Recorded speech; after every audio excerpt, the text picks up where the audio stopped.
En el tiempo bíblico, mis hermanos, en el tiempo de los apóstoles y en el tiempo también de nuestro Señor Jesucristo, se daba mucho el comercio de las personas, es decir, la esclavitud. Era muy común que así como nosotros vamos a un mercado y adquirimos fruta, alimentos para alimentarnos, valga la redundancia, de igual forma existían mercados en ese tiempo de esclavos. Personas que estaban ahí que podían ser compradas por gentes que tuvieran la capacidad de comprar a estas personas. Y algunos detalles cuando alguien adquiría a un esclavo, por ejemplo, era que un esclavo no tenía ningún tipo de derecho, ni tampoco el esclavo podía cambiar su estado de esclavitud, sino que eso únicamente le competía a la persona que lo compraba, al amo. O sea que estaba a expensas del amo para toda su vida. Eso era algo muy común que en el tiempo del apóstol Pablo, por ejemplo, y de los apóstoles se daba bajo el imperio romano. ¿Y sabían ustedes, hermanos, que en muchas ocasiones la palabra siervo en el Nuevo Testamento, quizás la mayoría de veces, en el Nuevo Testamento la palabra siervo se traduce al castellano y en esta versión de la Reina Valera se traduce como esa palabra, siervo. Pero originalmente se cree que la mejor traducción es la palabra esclavo. Una y otra vez, pero por términos de, sabemos que la esclavitud hoy día, todavía más por los derechos humanos y tantas cosas, aparentemente no hay esclavitud, aunque en algunos países siempre hay esclavitud de una u otra manera. Pero por muchas razones, muchos eruditos consideran de que la palabra esclavo no fue la que se tradujo al Nuevo Testamento una y otra vez cuando se menciona la palabra siervo. Por ejemplo, cuando dice la palabra en Filipenses capítulo 4 de que nuestro Señor Jesucristo se despojó a sí mismo tomando forma de siervo. Algunos consideran que la mejor traducción es tomando forma de esclavo. Y en este texto, en el versículo 14 que acabamos de leer, dice: limpiará Dios por su sangre de Jesucristo nuestras conciencias de obras muertas para que sirváis al Dios vivo. Por eso en esta tarde, hermanos, quiero hablarles con este tema: sirviendo al Dios vivo eficientemente. Sirviendo al Dios vivo eficientemente. La palabra servir, mis hermanos, generalmente cuando nosotros decimos yo quiero servir a Dios o yo voy a servir a Dios, en nuestro contexto a veces quizás lo que más resuena en nuestro corazón, en nuestra mente, cuando alguien dice yo sirvo a Dios, es porque tal vez desempeña algún privilegio en la iglesia, tal vez dentro de las cuatro paredes o de alguna forma hace alguna obra dentro del cuerpo de Cristo. Y esto no está mal, pero del todo no es la idea completa de servir a Dios. Y es esa parte en la cual deseo hacer hincapié en esta tarde y hablar primero acerca del servicio a Dios. En el Antiguo Testamento al pueblo de Israel, una y otra vez, Dios les decía por medio de Moisés que ese pueblo le sirviera a Él, que le sirviera de todo corazón, que le amara de toda su mente, con todas sus fuerzas. Y una y otra vez decía Moisés al pueblo: sirvan a Dios, servid a Dios. ¿Se recuerdan ustedes cuando Josué, también el sucesor de Moisés, en una ocasión dijo: pueblo, ustedes tomen la decisión, pero con respecto a mí y a mi casa serviremos a Jehová? La palabra servir viene desde el Antiguo Testamento. Siempre las personas han servido de una o de otra manera a los dioses. En el tiempo del pueblo de Israel, los pueblos paganos que estaban alrededor de Israel servían de igual forma a los dioses. La palabra servir, mis hermanos, tiene la idea de vivir piadosamente y devotamente delante de Dios. Veamos dos elementos que conlleva entonces el servir. En primer lugar, el servir conlleva la idea de la rendición de todo nuestro ser a Dios. Cuando en el Antiguo Testamento Dios demandaba de su pueblo, o pedía, mejor dicho, de su pueblo que le sirvieran, era que el pueblo viviera rendido ante Dios en todo lo que ellos hacían y en todos los elementos de la vida del pueblo de Israel. Era una vida entregada para los propósitos de Dios. Y en segundo lugar, la palabra servicio tiene la idea de hacerlo en toda área de nuestra vida, en nuestros pensamientos, en nuestras acciones y en nuestras actividades. Entonces, servir a Dios, mis hermanos, va más allá de únicamente una obra o un privilegio dentro de la iglesia.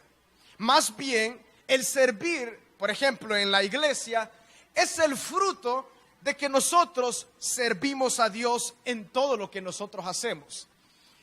Entonces, cuando hablamos de servir a Dios en todas nuestras actividades, es vivir rendidos a Él, vivir para sus propósitos únicamente y vivir para la voluntad de Dios. Por eso, cuando nosotros, por ejemplo, estamos en nuestro hogar, un esposo amando a la esposa, está sirviendo a Dios y sirviendo a su esposa. Cuando un hombre o una mujer están desempeñando las labores, por eso la palabra del Señor dice: todo lo que hagáis, sea de palabra o de hecho, hacedlo como para el Señor. Entonces, hoy en día, mis hermanos, todo lo que nosotros hacemos es para el Señor. Y siempre estamos analizando, viviendo, sirviendo a Dios. Esa es la forma en la cual nosotros servimos a Dios, viviendo piadosamente y devotamente, de igual forma para Dios. Así fue en el Antiguo Testamento y de igual forma hoy en el Nuevo Testamento continúa la idea del servicio. Y por eso al principio hablaba acerca de la esclavitud. Porque nosotros por amor, hermanos, venimos y servimos a Dios. Por amor nos convertimos en esclavos de Dios. En Efesios, cuando el apóstol Pablo menciona de que Cristo nos redimió, la palabra redención significa esa compra. Cristo nos compró cuando Él derramó su sangre en la preciosa cruz del Calvario. Y miren qué lindo el apóstol Pablo usando esa comparación de la esclavitud. Nosotros, antes de estar en Cristo, éramos esclavos del pecado. Pero Cristo nos compró, así como las personas en ese tiempo compraban a los esclavos. Pero al comprarnos, ahora nosotros por voluntad propia, en libertad, decidimos ser siervos y esclavos de Cristo. Por eso nosotros, nuestra vida completa está dedicada al Señor. No solamente los días de servicio, no solamente la coinonía con los hermanos, sino siempre estamos al servicio de Dios en todo lo que Él quiere que nosotros hagamos. Entonces, hermanos, al entender un poco y pudiésemos hablar más acerca del servicio, pero entendemos que el servir a Dios es toda nuestra vida. Cuando venimos a Cristo, entonces estamos dedicados a Dios. Devotamente, piadosamente servimos a Dios en todo lo que hacemos. Pero en este texto encontramos algo muy importante, que es aquí donde deseo entrar en una comparación en el Antiguo Testamento y en el Nuevo Testamento. Porque el versículo 14, una vez más lo leo, dice: cuánto más la sangre de Cristo, el cual mediante el Espíritu eterno se ofreció a sí mismo sin mancha a Dios, limpiará vuestras conciencias de obras muertas para que sirváis al Dios vivo. El texto claramente nos da la idea de que cuando nuestras conciencias no están limpiadas de las obras muertas, es complicado servir al Dios vivo eficientemente. Por eso la forma en la cual nosotros servimos a Dios en todo lo que hacemos eficientemente es por medio de que nuestra conciencia esté limpia de obras muertas. Hagamos un análisis entonces, ya que Hebreos es un libro que tiene muchas comparaciones entre el Antiguo Testamento y ahora el Nuevo Testamento en la persona de Jesucristo. Veamos lo que son las obras muertas y cómo en el Antiguo Testamento la conciencia no lograba ser limpiada. En primer lugar, dice la palabra del Señor en el versículo 10 del capítulo 9, dice lo siguiente: ya que consiste solo de comida y de bebida, de diversas abluciones y ordenanzas acerca de la carne, impuestas hasta el tiempo de reformar las cosas. Y el versículo 1 del capítulo 10 de Hebreos dice lo siguiente: porque la ley, teniendo la sombra de los bienes venideros, no la imagen misma de las cosas, nunca puede, por los mismos sacrificios que se ofrecen continuamente cada año, hacer perfectos a los que se acercan. En el Antiguo Testamento, mis hermanos, vamos a intentar comprender de la mejor forma el culto en el Antiguo Testamento a Dios.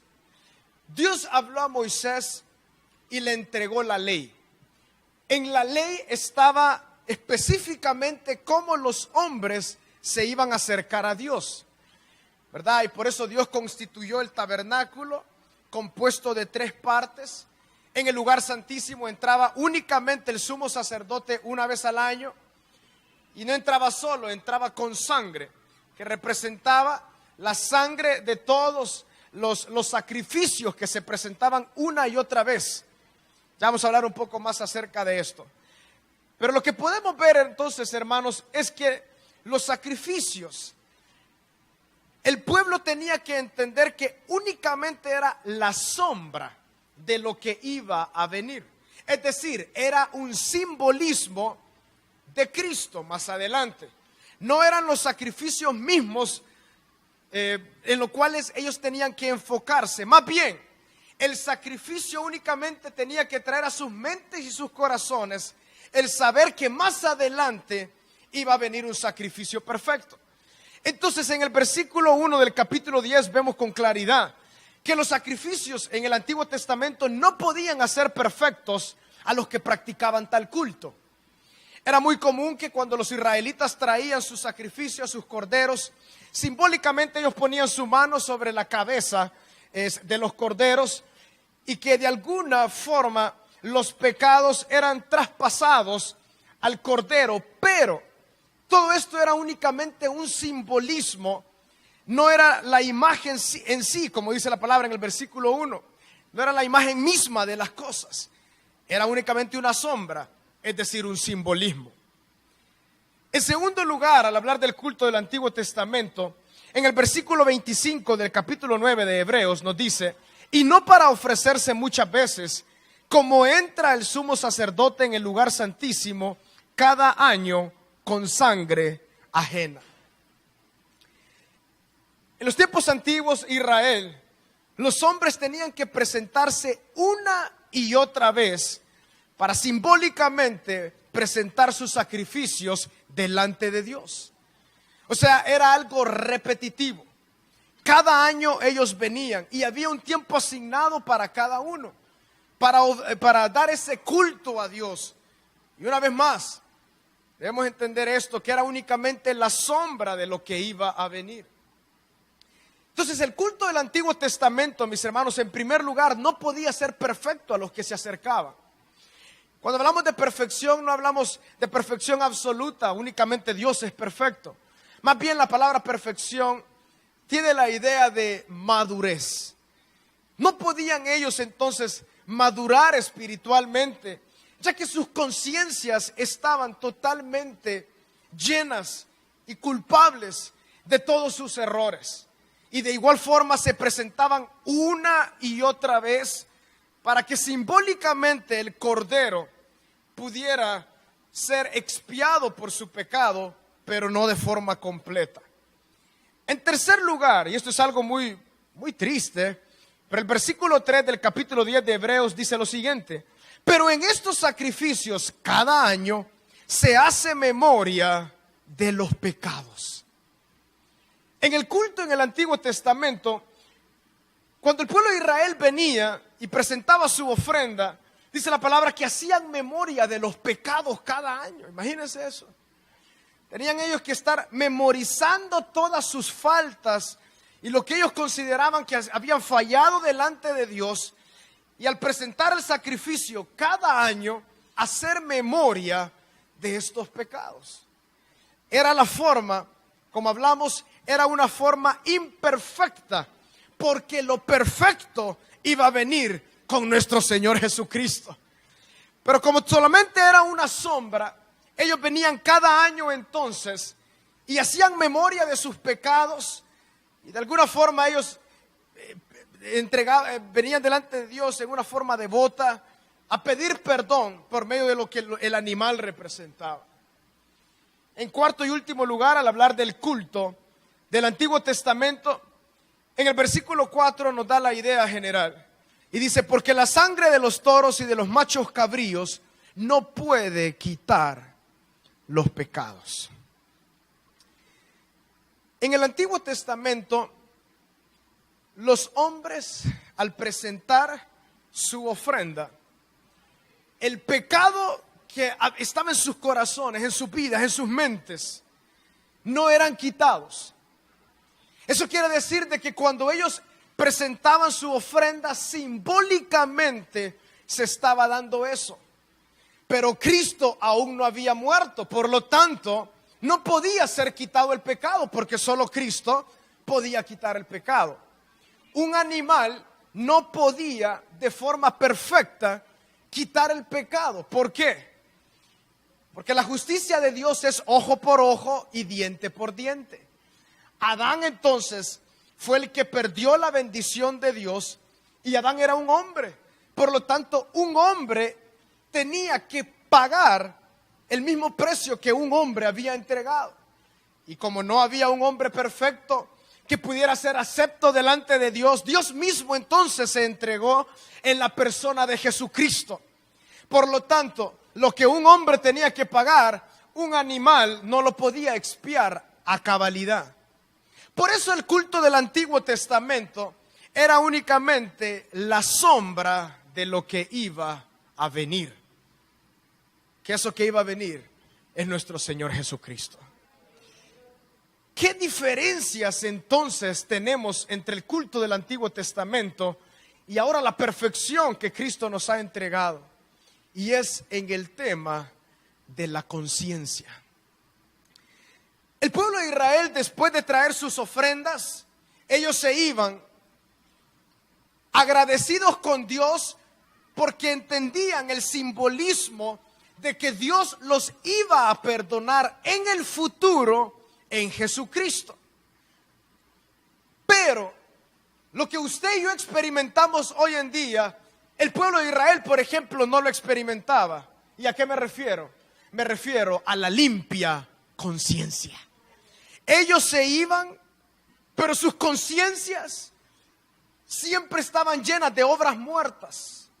Es decir, de los errores que ellos habían cometido, ya que el simbolismo no podía quitar los pecados que ellos cometían.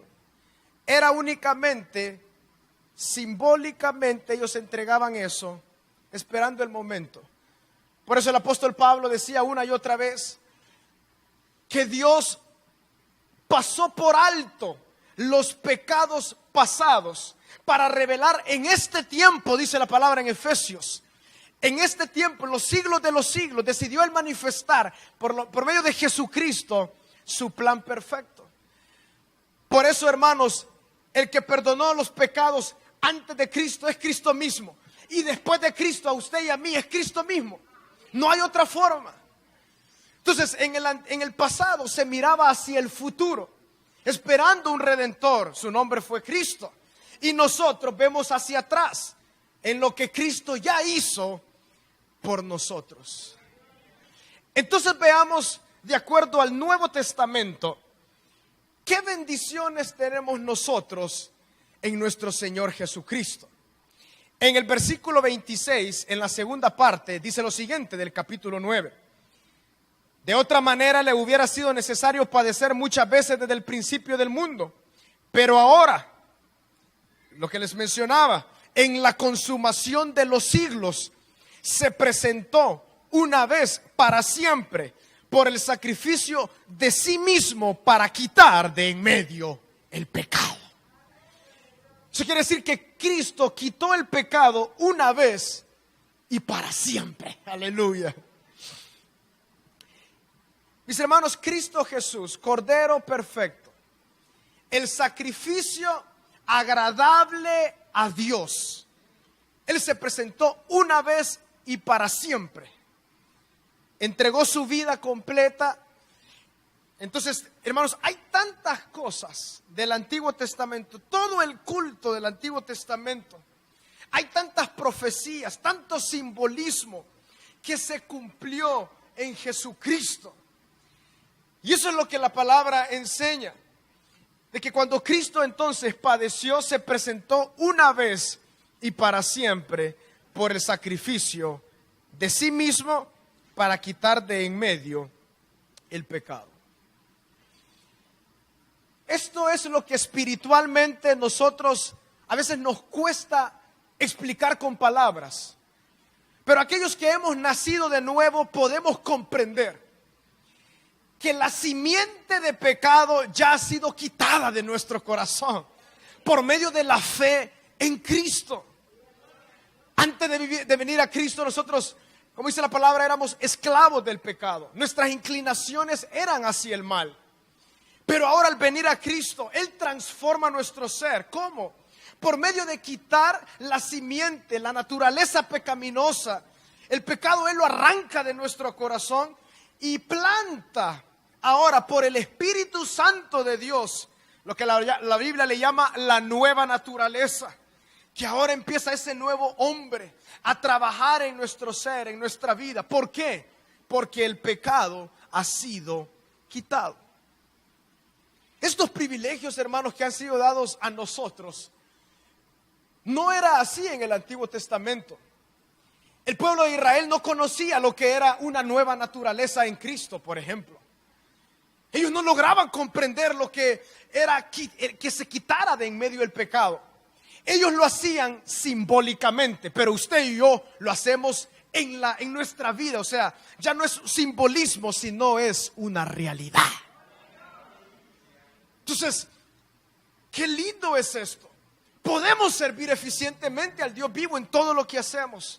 Y vamos a entrar de fondo en la parte de la conciencia. Entonces, en primer lugar, al hablar del culto del Nuevo Testamento, Cristo quitó el pecado una vez y para siempre.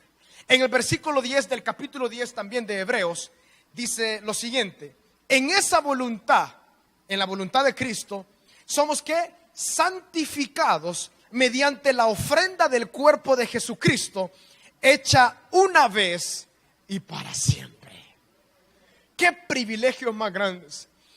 Aparte de que nuestro pecado ha sido quitado, esto da apertura a lo siguiente que se llama la santificación.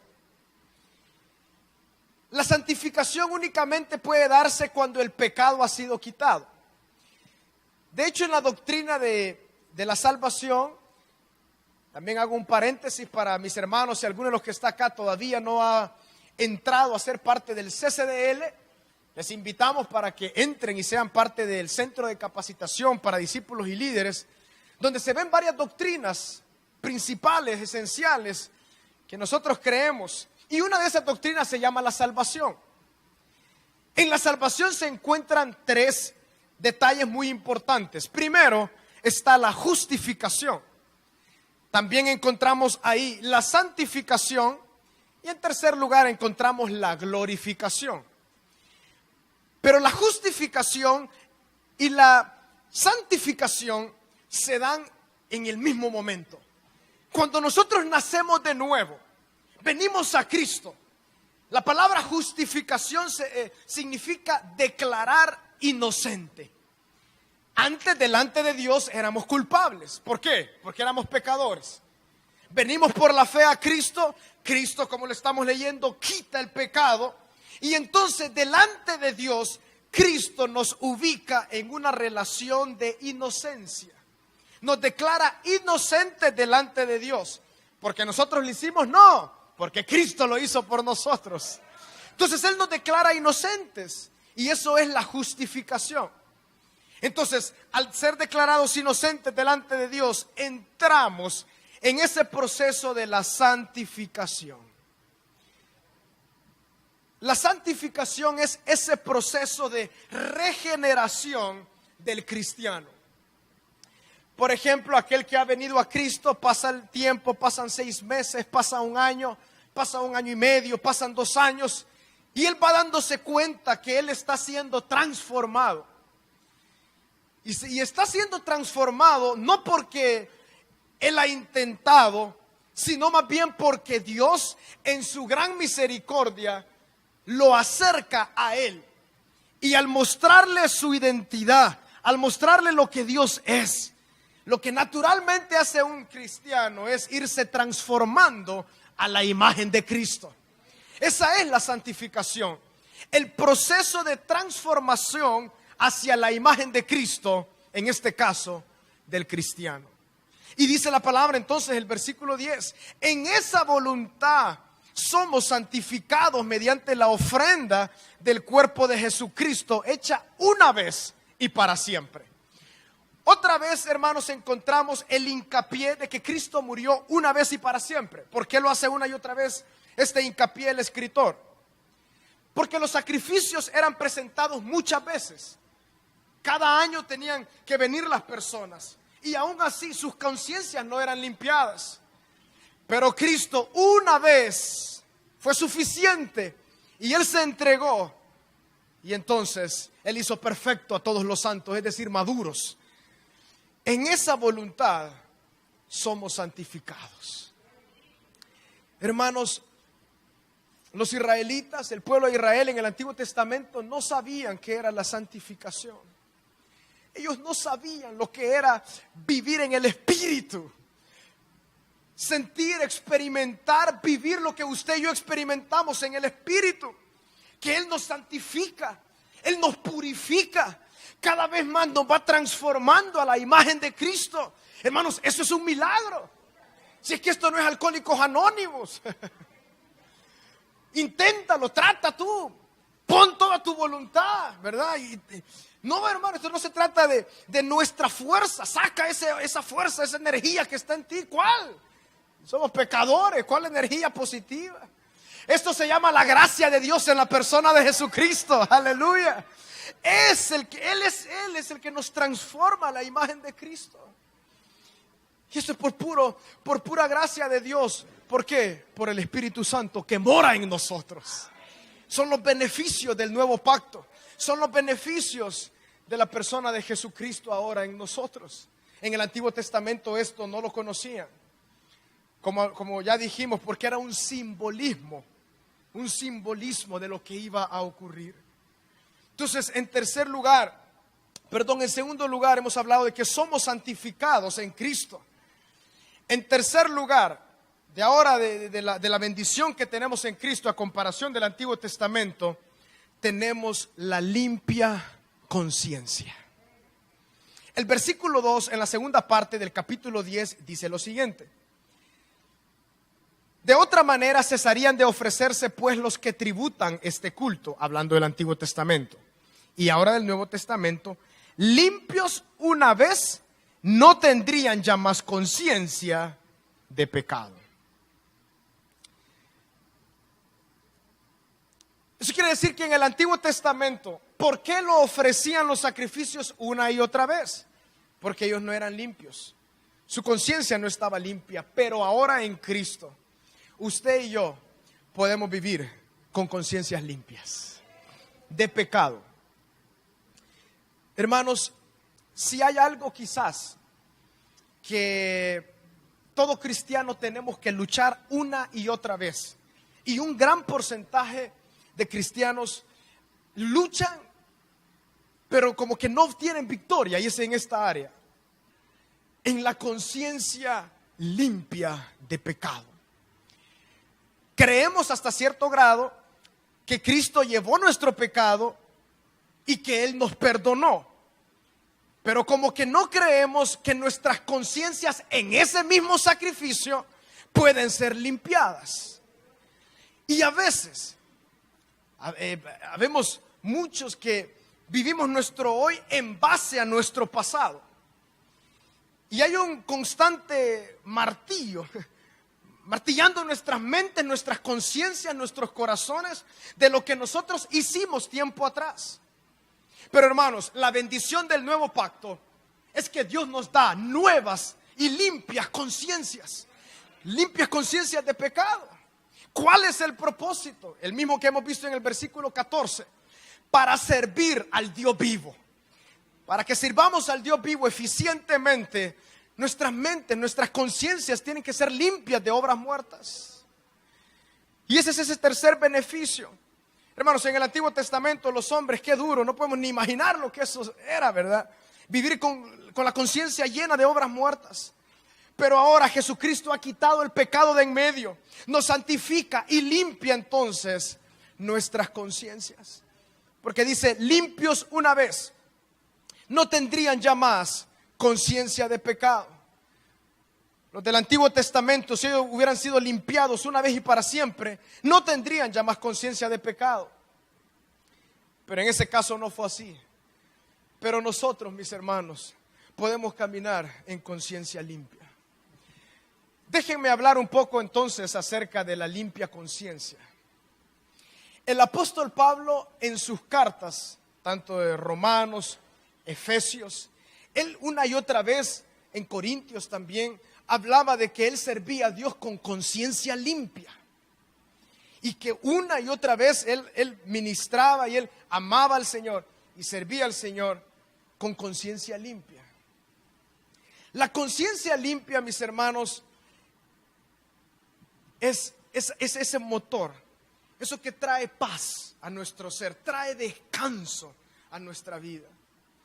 Cuando nosotros venimos a Cristo, traemos una bolsa tan pesada sobre nuestros hombros, como una piedra, que se llama la culpabilidad.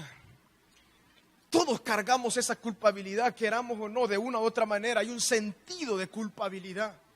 Pero cuando llegamos y Cristo es revelado a nuestro ser, entendemos que Cristo quita nuestro pecado y la culpabilidad de igual forma es quitada de nuestra espalda, de nuestro ser. Entonces podemos caminar en rectitud, agradando al Señor con una conciencia limpia. Esto trae un reposo a nuestra vida. Se me viene a la mente aquellos dos ladrones que estaban también crucificados junto a nuestro Señor Jesucristo. Algunos le llaman el ladrón bueno y otros le llaman el ladrón malo. Pero los ladrones creo que todos son malos, ¿verdad? Pero este ladrón, el ladrón que entendió el evangelio, en 5 minutos él lo entendió. Él estaba ahí crucificado y viendo al Señor Jesús. Ellos estaban hablando, entre los dos ladrones estaban hablando. Uno estaba blasfemando, injuriando a nuestro Señor Jesús. Pero el otro le dijo, ¿sabes qué, Jesús? Yo creo que tú de verdad eres el Hijo de Dios. Y le dijo, acuérdate de mí cuando vengas en tu reino. Esa frase, acuérdate de mí cuando vengas en tu reino. Yo no sé en qué momento este ladrón entendió y le fue revelado todo. Pero él estaba comprendiendo hasta lo que iba a venir, lo que Cristo representaba, que él iba a venir en un reino eterno. Y el Señor Jesús le dijo, este mismo día estará juntamente conmigo en el paraíso. Yo puedo imaginarme, hermano, y así es la gracia de Dios. Aunque a veces nosotros como hombres no la podemos entender y nos cuesta. Quizás ese hombre, ese ladrón vivió toda su vida con una conciencia perturbada. Y él ya iba a morir, pero esos últimos 5 minutos de su vida, quizás antes de morir en esa cruz, él dijo, soy el hombre más feliz. He sido todo un sinvergüenza en toda mi vida. Y sigo siendo un sinvergüenza, pero he creído en este hombre. Porque así somos los cristianos, ¿sí o no? Hermanos, Cristo llevó el pecado por usted y por mí. Nosotros prácticamente solo pusimos la fe. Dígame si no somos sinvergüenzas, ¿verdad? Vivimos para nuestros placeres toda la vida, pero ahora Cristo se ha mostrado. Él lo hizo por nosotros y nosotros simplemente obedecemos a Él y a su gracia. Entonces, este hombre, teniendo una vida antigua, llena de una conciencia muy corrupta, cuando Cristo le dice: ahora mismo estarás en el paraíso. Qué descanso más tremendo el que este hombre experimentó. Él ya estaba crucificado, él sabía que iba a morir. El otro ladrón, Dios juzgue el destino de él, pero al menos este ladrón, conocido como el ladrón bueno, él entendió el evangelio ahí en la cruz, y él murió con una limpia conciencia. Porque lo mismo nos dice el Señor cuando venimos a Él: estarás conmigo eternamente. Entonces, hermanos, al hablar de la limpia conciencia, es esa capacidad de caminar con esa paz, que ya no hay nada que me acuse delante de Dios, aunque dice la palabra en Apocalipsis que Satanás está acusando delante de Dios a los santos día y noche. ¿Sí o no? Nos levantamos nosotros, y no solamente Satanás nos acusa delante de Dios, sino también nos acusa a nosotros en nuestros pensamientos. Desde la mañana nos está queriendo acusar, en la noche, todos los días nos está queriendo acusar. ¿Cuál es entonces la defensa ante la acusación? Es la sangre de Cristo. Por eso dice el versículo 14: cuánto más la sangre de Cristo, el cual mediante el Espíritu eterno se ofreció a sí mismo sin mancha a Dios, limpiará vuestras conciencias de obras muertas para que sirváis al Dios vivo. El deseo de Dios es que le sirvamos eficientemente. Como ya hablamos del servicio, no solamente es una obra o un privilegio en la iglesia, eso es un fruto de servir a Dios eficientemente. El servir a Dios eficientemente es toda nuestra vida, que sea para sus propósitos, un propósito piadoso, que vivamos devotamente delante de Dios. Pero, hermanos, no se puede vivir de esta forma con una conciencia no limpia. Pero cuando nosotros entendemos esto, decimos: Dios, nos levantamos, podemos mirar al cielo y, como dijo David, ¿verdad?, alzaré mis ojos a los montes, ¿de dónde vendrá mi socorro? Pero como donde nosotros vivimos a veces no hay monte cerca, alzaré mis ojos a los cables de electricidad, a lo puro. Pero sabemos que nuestro socorro viene del cielo. Es decir, Dios nos ha limpiado nuestras conciencias en Cristo. Eso nos trae una gran bendición, nos trae una gran paz. No debemos confundir, hermanos, la limpia conciencia con hacer lo que nosotros queremos. Lo que vimos, Dios ha quitado el pecado de nuestra vida en Jesucristo. Dios nos ha santificado, ha limpiado nuestras conciencias. ¿Cree usted para que nosotros vivamos en pecado? No, claro que no. Nuestra limpia conciencia no es un juego. Es decir, yo fallo ahora y mañana perdón. Y no es un error, perdón. Sino es un camino de limpieza. Es un camino de santidad, es un camino de vivir de acuerdo al plan de Dios. Claro, siempre nos equivocamos. Y, hermanos, dentro de nosotros, el Espíritu Santo, cuando fallamos, Él constantemente nos está diciendo: vente a la sangre de Cristo.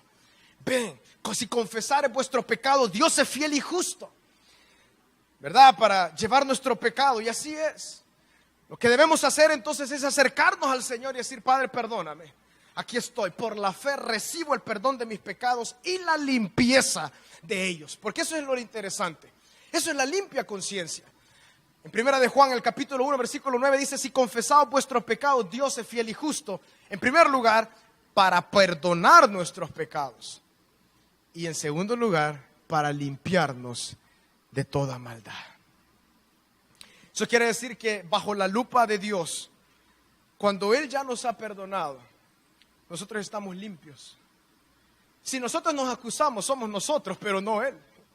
Una y otra vez la palabra dice: así como está el oriente del occidente, dice un salmo, así Dios hizo apartar nuestras rebeliones. En ningún momento Dios nos va a recordar de lo que Él ya nos ha perdonado. Quienes nos recordamos somos nosotros. Pero cuando nos recordemos, digámosle: Cristo, Él ya me perdonó. cuando Satanás nos quiera acusar una y otra vez, hermanos. Escuché esta historia y me encantó. Había un hermano que contaba, que decía: hermano, yo seguido Satanás me acusa en mi mente y en mi corazón. Y me recuerda, ¿te recuerdas lo que tú hiciste? ¿Te recuerdas lo que has hecho? Y él decía, y yo le decía algo a Satanás. Le decía: Satanás, he hecho eso e hice muchas cosas más. Así que cuando tengas la lista completa, ven a acusarme, porque todo está bajo la sangre de Cristo. Aleluya. Cuando Satanás venga a acusar, le dice: sí, yo lo hice y muchas cosas más, pero la sangre de Cristo me ha limpiado. Hermanos, la limpia conciencia es la bendición del cristiano. En el Antiguo Testamento esto no era conocido. Ya lo hemos hablado. Entonces, por el culto del Antiguo Testamento era algo simbólico. Pero en sí los hombres, el pueblo de Israel, no llegaba a estas bendiciones. Y en cuarto lugar, al hablar entonces de la fe en Cristo, ¿cómo obtenemos la limpia conciencia? Hermanos, en el Evangelio todo es por fe. Y la limpia conciencia también es por fe. Por fe en la obra de Cristo. Y en la obra, y en la sangre derramada en la cruz del Calvario. Hermanos, no vivamos más el hoy a sombras de nuestro pasado. Creamos en Cristo, que Él nos perdonó y Él ya nos limpió con su sangre para que sirvamos a Dios eficientemente. Concluyendo entonces, hermanos, cuando el versículo 14 dice: cuánto más la sangre de Cristo, capítulo 9 de Hebreos, el cual mediante el Espíritu eterno se ofreció a sí mismo sin mancha a Dios, limpiará vuestras conciencias de obras muertas. Esas obras muertas son nuestros errores pasados. ¿Para qué nos va a limpiar? ¿Para qué nos va a dar la limpia conciencia? Para que sirváis al Dios vivo. Dios desea que sus hijos le sirvan, que le amen, que vivan para sus propósitos. Y como ya lo dijimos y lo reitero, servir a Dios no es únicamente algo en el contexto acá. De hecho, lo que nosotros hacemos acá es servirnos los unos a los otros. Pero el servicio a Dios es el todo. Todo lo que es nuestra vida. Servimos a Dios amando a nuestra pareja. Servimos a Dios trabajando para su gloria donde Él nos ha puesto. Servimos a Dios dando todo nuestro ser. Pero no podemos servir eficientemente si nuestras conciencias están llenas de obras muertas. Es decir, si todavía consideramos que nuestro pasado tiene tanta fuerza sobre nuestro presente. Pero cuando las conciencias nuestras son limpiadas, ya dijimos cómo se alcanza esto, que es por la fe en la obra de Cristo y en su sangre, podemos servir a Dios eficientemente. Hermanos, es como cuando un niño llega a un parque y sale corriendo y es lo más feliz. Lo más feliz. Ellos no se preguntan nada. Así quiere Dios que vivamos para sus propósitos, con una limpia conciencia, que nada nos acuse. Entonces, hermanos, acerquémonos al trono de la gracia para alcanzar nuestro oportuno socorro. Hermanos, la sangre de Cristo está para limpiarnos. Nada menos ayer hablando con un joven, son de los comentarios que a mí me intrigan. Yo le decía, bueno, ustedes saben que constantemente estamos haciendo hincapié en los grupos. Yo le decía, ¿y tú no te animarías a servir en un grupo, ya sea abrir tu casa o formar parte? No, hermano. Yo creo que yo no estoy preparado, me decía. Por la vida que yo he llevado y que yo estoy queriendo mejorar. Y en mi corazón, porque muchos piensan así.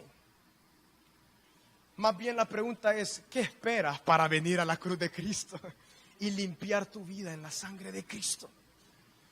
No se trata de mejorar. Esto no es bueno, como hoy en día todas estas frases son muy comunes, ¿verdad? la mejora continua, el mejora de nuestro ser. No, esto se trata de venir a los pies de Cristo. Él es el que nos limpia. Él es el que limpia nuestras conciencias de obras muertas para servirle a Él eficientemente. Por lo tanto, hermanos, si hay culpabilidad en nuestra mente, si hay acusación de Satanás, en este día luchemos constantemente. ¿Cómo luchamos? Por la fe, diciéndole a Satanás: sí, yo hice eso y muchas cosas más, pero están bajo la sangre de Cristo. Satanás tiene que callar y escapar cuando un cristiano se aferra por la fe a la sangre de Cristo y vive en una limpia conciencia, constantemente diciéndole: Dios, tú me has perdonado y yo quiero servirte eficientemente. Oremos. Padre.